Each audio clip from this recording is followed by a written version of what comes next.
अध्याय में श्री कृष्ण ने अर्जुन को शरीर, आत्मा, परमात्मा और आत्म साक्षात्कार के विषय में बताया। साथ ही यह भी बताया कि कैसे एक योगी आत्म साक्षात्कार की अवस्था में आकर अपनी बुद्धि को स्थिर कर पाता है। स्थिर बुद्धि ही असल प्रसन्नता प्रदान कर सकती है, जो किसी भी विषय से विचलित नहीं होती। मन अगर स्थिर है तो हर काम सफलतापूर्वक हो जाता है। सगे संबंधियों के प्रति मोह में फंसे अर्जुन की बुद्धि इतनी भ्रमित हो गई थी कि उन्हें श्री कृष्ण के ज्ञान को सुनकर भी दुविधा होने लगी।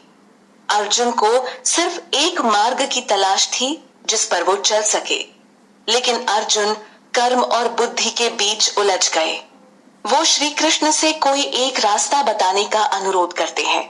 अर्जुन भगवान कृष्ण से कहते हैं कि आपके दुविधापूर्ण वाक्य से मेरी बुद्धि भ्रमित हो रही है, इसलिए कृपा कर।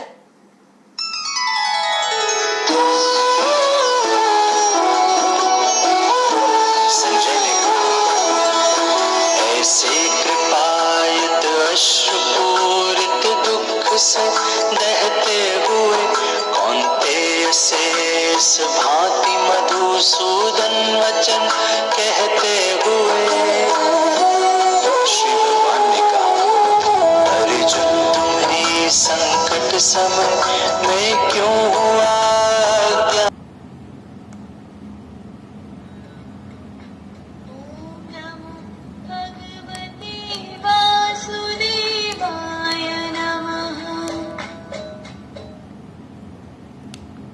Time for music. जय गणेश जय गणेश जय गणेश देवा, जय गणेश जय गणेश जय गणेश देवा। माता जाकी पार्वती पिता महादेवा, माता जय गणेश जय गणेश जय गणेश।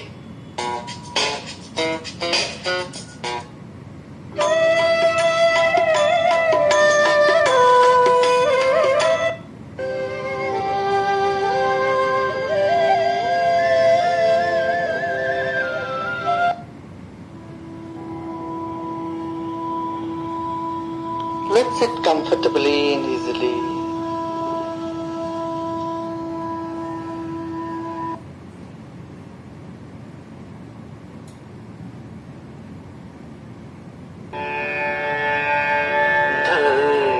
धर्मक्षेत्रे कुरुक्षेत्रे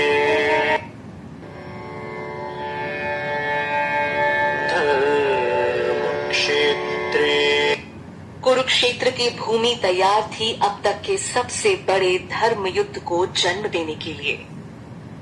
कुरु और पांडव से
के वर्ण संकट काल की इस पाप से सारे सनातन जाति कुल के धर्म मिटते आप से।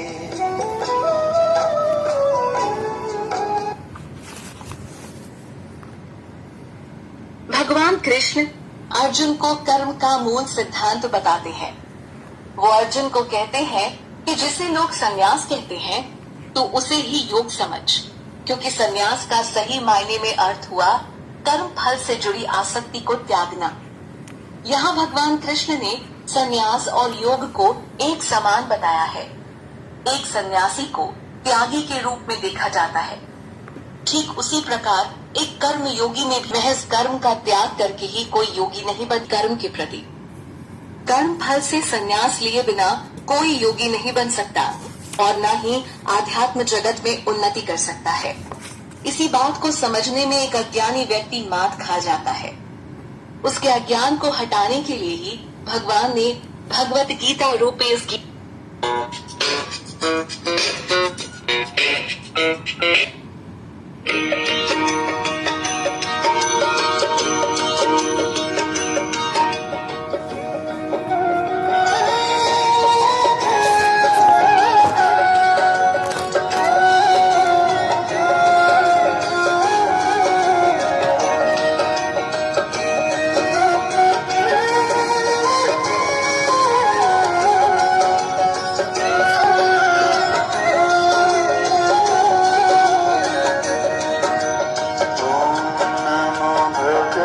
है, तो इसमें कोई संदेह नहीं हो कि एक आम व्यक्ति को भी इसका पालन अवश्य करना चाहिए। अर्जुन के समान सबको इस रहस्य को समझने की जरूरत है, लेकिन यह ज्ञान हर किसी के सामने उजागर